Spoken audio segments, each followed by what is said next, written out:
Hello and good day. Today I will be answering the question, how does your product use or challenge conventions and how does it represent social groups or issues? This presentation will review the conventions of the three genres, suspense drama and melodrama through Steve Neal, logos, and the credits of my film Despondent. Then I will cover social groups and issues by debriefing how my film exhibits Judith Butler's and Stuart Hall's theories. Before I introduce the conventions behind my film, I would like to debrief the theory of Steve Neal. Steve Neal's theory explains how genre relies on repetition to create familiarity for the audience while also needing variation to keep things engaging. My film uses these conventions to create an easy-to-understand film which would normally be difficult to grasp for audiences who struggle to relate with touchy subjects such as depression.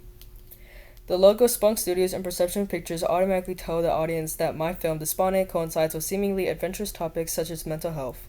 Steve Neal would suggest that the repetitive nature throughout the film is what unsuspectingly catches the audience's attention and directly implies that what will transpire across the rest of our film. Spunk Studios depicts a young girl climbing up a tree on the tip of a rocky mountain, following the conventions for drama and suspense for potential character growth in Despondent. However, this growth comes with mental growth that mirrors climbing an obstacle rather than physical growth. Perception Pictures both adheres to and challenges the genre conventions of our film. The gloomy black and white hand-drawn aesthetic of the logo establishes the raw tone of the film, which is typical for a drama film. This logo also challenges conventions by mocking the safe haven umbrellas can symbolize. While it is true umbrellas are used as a tool for protection against rain, a reflection of schools and safety zones, the opening scene of the film, Despondent confronts this faulty system by revealing the lack of comfort the female protagonist feels in the midst of her counseling session. The credits scene in Despondent also follows Steve Neal's theory of repetition, creating conventions that the audiences find easy to follow.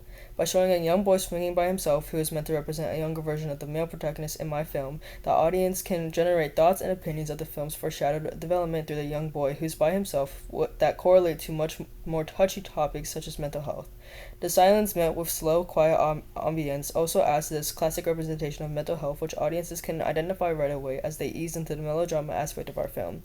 The simplicity of the credits was inspired by the credit scene in Raging Bull, specifically the minimal amount of movement and the rule of thirds aspect, which I felt would convey the melancholy mood of my film to a T. In our film, genre conventions are adhered to through visual and narrative cues, such as the girl being in the counselor's office and the boy being ignored by his peers in a crowded space, both signaling themes around mental health.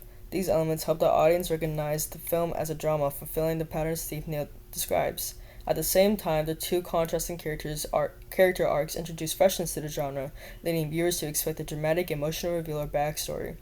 The short film Despondent also presents suspense through anticipation using sound effects and pacing that create an atmosphere meant to guide viewers and put them in the shoes of the two main characters.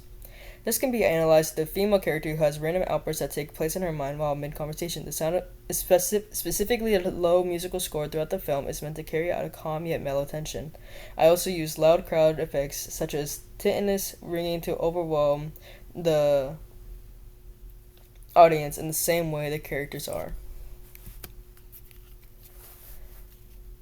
Our film follows the social norms as gender stereotypes, something Judith Butler would admire, which are referred to by our three characters. Judith Butler's theory suggests that rather than the explanation for doing something being because it coincides with your gender norms are actually built by how the media represents female/male characters or individuals.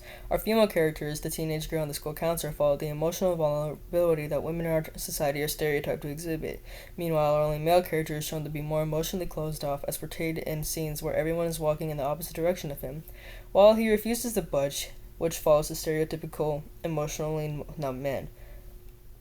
Our female protagonist, Jo, also exhibits internalized rage, further supporting the stereotypes of women not being able to or allowed to express aggressive emotions.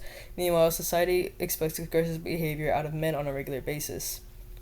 Stuart Hall's theory includes representation, which argues that media texts never present a truly accurate reflection of people or events, and reception, which states that audiences interpret text differently based on their ideologies. In our film, the shot of the boy being crowded by other students while panicking represents society's tendency to overlook people who are struggling.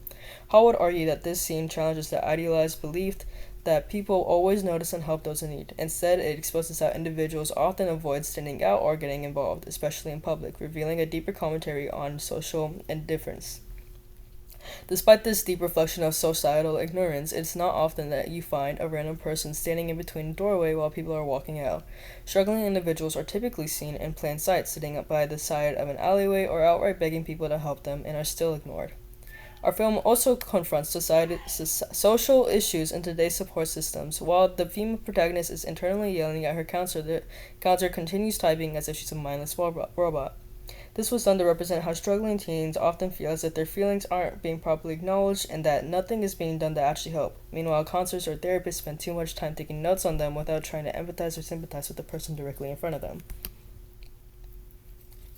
That concludes my take on how Despondent adheres to conventions and confronts societal groups and issues. Thank you for watching and have a wonderful rest of your day.